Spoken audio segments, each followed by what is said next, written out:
कि जिस जन्म में भी आप अपना शरीर त्याग कर गई, उस शरीर के मुंड को मैंने अपने गले की माला बनाई।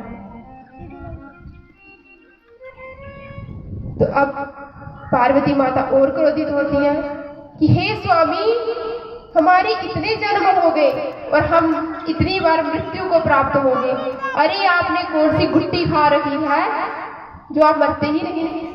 अब शंकर जी कहते हैं कि हमने अमर कथा पी है। अब पार्वती माता कहे, स्वामी आप कपटी ही नहीं, आप तो महाकपटी हैं, क्योंकि आपने खुद ही अमर कथा का पान किया, हमें तो करवाया ही नहीं। तो शंकर जी कहते हैं, हे देवी, कुछ बातें ऐसी होती हैं वो जो सबको बताई नहीं जाती,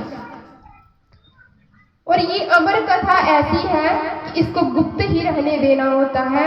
और आप स्त्रियों में एक बात है कि आप अपने पेट में कोई बात छुपा नहीं सकते, इसलिए मैंने आपको ये अमर कथा की गुट्टी नहीं दी होगी।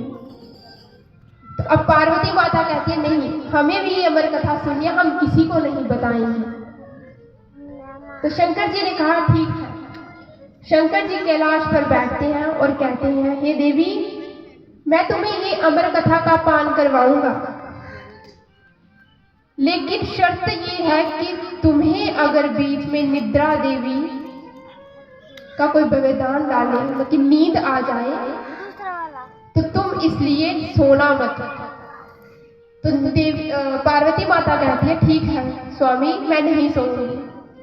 अब शंकर जी कहते हैं कि कथा सुनाते सुनाते मेरी समाधि लग जाए, तो मुझे कैसे पता चलेगा कि आप कथा सुन रही हो जाने।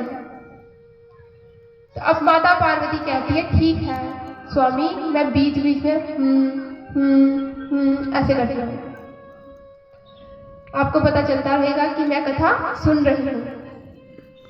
अब महाराज शंकर जी ने अपने त्रिशूल से कहा कि जाओ तुम पूरी कैलाश की परिक्रमा करके आओ, कि यहाँ पर कोई पशु पक्षी कोई भी नहीं रहना चाहिए, क्योंकि हम देवी को अमर कथा सुना रहे हैं।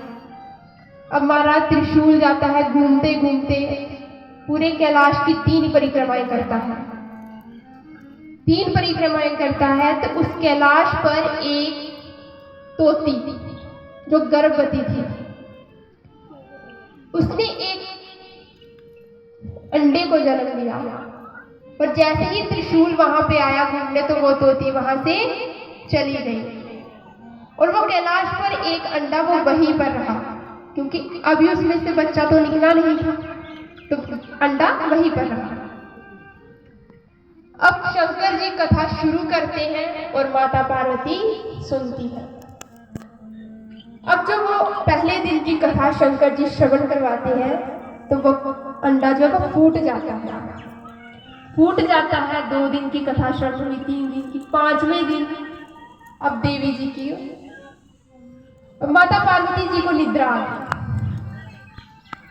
नींद आ गई। तो अभी वो 5 दिन हुआ। अब शुक जो तोता होता है, उसकी एक बहुत अच्छी आदत है कि अगर आप उसको बार बार उसके सामने कुछ बोलोगे, तो वो आपकी बात दोबारा रिपीट करने लगेगा, वो सीख जाता है। अब उस तोते ने देखा कि मुझे 5 दिन हो गया कथा सुनते सुनते, अब माँ तो सो गई, और अगर इन्होंने करना बंद कर दिया तो कथा भी बंद हो जाएगी। इसलिए महाराज पार्वती माता जी को तो निद्रा आ जाती है, लेकिन वो शुक तोता माता की जगह करते 7 दिन की कथा श्रवण करते। अब जैसे ही महादेव जी इस कथा को पूरी करते हैं तो जयकारा लगाते हैं, बोलिए बाल कृष्ण लाल की जय। और जैसे ही वो जयकारा लगाते हैं तो माता की निद्रा खुल जाती है, और माता कहती है, भोलेनाथ जी आगे क्या हुआ? और भोलेनाथ कहते हैं कि मैंने तो देवी आपको पूरी कथा श्रवण करा दी, और आप बोलिए कि इसके आगे क्या हुआ? अब माता जी कहती है कि हे स्वामी, मुझे क्षमा करना, मैं सो गई थी। अब महादेव जी चाहे कहें सोचें कि अगर आप देवी सो गई थी तो कथा में फोन कर रहा था। अब पीछे देखा जैसे ही महादेव जी ने, तो वो शुक पक्षी। अब महादेव जी को इतना क्रोध आया कि वो त्रिशूल लेकर उस शुक तोते के पीछे पीछे, आगे वो तोता और पीछे पीछे महादेव जी उस त्रिशूल लेकर के भाग रहे हैं। अब वो शुक तोता जो है वो पृथ्वी पर आता है, देखता है, घूमता है, और वहां पर वेद व्यास जी की पत्नी कुटिया में बाहर बैठी होती है और अपने पति से कह रही होती है कि हे स्वामी, इतने वर्ष हो गए और हमारे घर में कोई भी संतान अभी तक नहीं हुई। और जैसे ही उसको वेद व्यास जी की पत्नी को जैसे ही जमाई आती है उनको उबासी, वैसे ही वो शुक तोता आते आते उनके मुख से गर्भ में स्थापित हो जाता है। अब पीछे पीछे महादेव जी भाग रहे हैं त्रिशूल लेकर के। अब वो व्यास जी के पास आते हैं और महादेव जी पूछते हैं कि हे व्यास जी, हमारे घर से चोर आपके यहाँ घर आया है, आपने कहीं देखा है उसको? अब व्यास जी तो हंसने लगे कि हे महादेव जी, आपके घर में चोरी करने लायक है क्या? भांग की चोरी करेगा?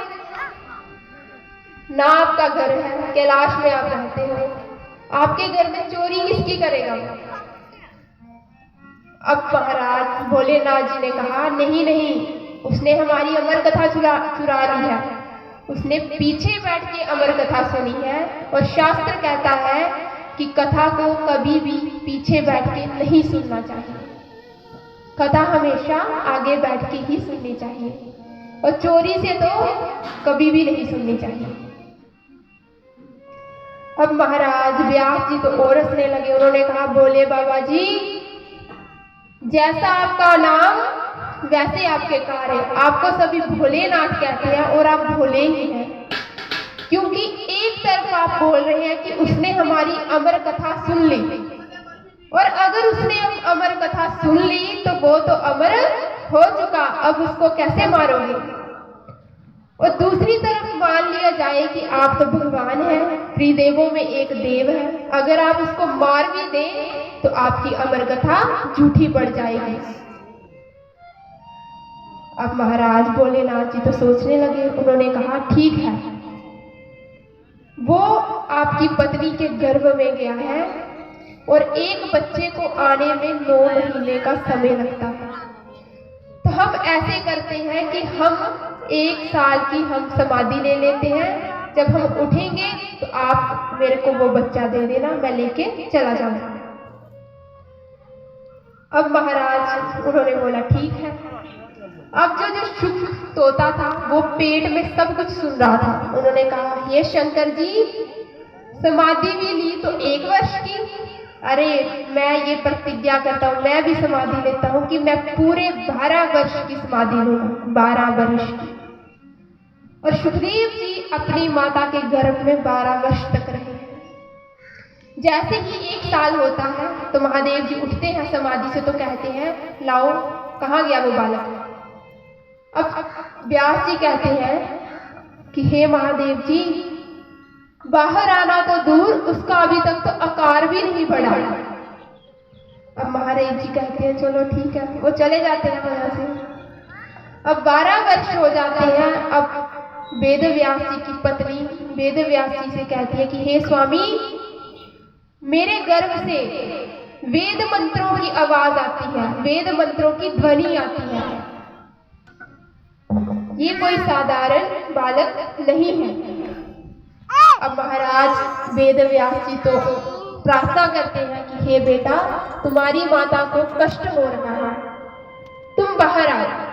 अब वो नहीं आते। अब उनको लाने में साक्षात भगवान नारायण आते हैं व्यास जी के घर और कहते हैं, हे शुक तोते, तुम बाहर आओ, तुम्हारी माता को पीड़ा हो रही है। अब वो अंदर से कहता है कि नहीं प्रभु, मुझे आपकी माया जकड़ लेगी, मैं नहीं आऊंगा, मैंने इस गर्भ को ही मंदिर बना लिया है। अब भगवान कहे कि तुमसे मैं वादा करता हूं कि तुम्हें मेरी माया नहीं जकड़ेगी। अब कुछ समय के लिए भगवान ने अपनी माया को रोक दिया और जैसे ही रोका वैसे ही सुखदेव जी का प्राकट्य हो गया। बोलिए सुखदेव जी महाराज की। इस प्रकार से सुखदेव जी का जन्म हुआ और जन्म लेते ही वो सन्यास की ओर चल पड़े और उनके पीछे से, क्योंकि उनको मोह माया से कोई काम नहीं, लेकिन जो उनके पिता वेद व्यास जी हैं वो उनके पीछे भाग रहे हैं कि हे पुत्र, अभी तुम्हारे वैदिक और संसारिक संस्कार भी नहीं हुए तो तुम अभी से जाने लगे, क्योंकि सुखदेव जी जन्म लेते ही 12 वर्ष के बन गए और घर से निकल गए। पीछे से व्यास जी, हा पुत्र कहाँ जा रहे हो? अब सुखदेव जी ने तो कोई उनका प्रत्युत्तर नहीं दिया, लेकिन उनका उत्तर जो रास्ते में वृक्ष पेड़ थे उन्होंने उत्तर दिया कि हे व्यास जी, क्या कर रहे हो? अरे आपको तो खुश होना चाहिए कि आपने एक ऐसे पुत्र को जन्म दिया है जो संसार में जो ज्ञान का प्रचार करेगा। अरे हमें देखिए, जो हमारे फल होते हैं वो हमारे पुत्र होते हैं, वो हमारे बच्चे होते हैं। एक पेड़ के बच्चे क्या होते हैं? फल। लेकिन हम अपने फल को, हम अपने बच्चों को एक भी फल हम नहीं खा पाते। खाते हैं क्या पेड़? हम अपने सभी बच्चों की आहुति संसार में दे देते हैं। तो आप हमसे ही सीखिए, हम अपने अगर इतने बच्चों की आहुति दे देते हैं संसार के लिए, तो आप अपने एक बच्चे की वो आहुति नहीं दे सकते। और वो कोई गलत काम करने भी तो नहीं जा रहा, संसार को एक नया दिशा ही देगा। तो इस प्रकार से वेद व्यास जी वहां से वापिस आ जाते हैं और सुखदेव मुनि जी वहां से चले जाते हैं।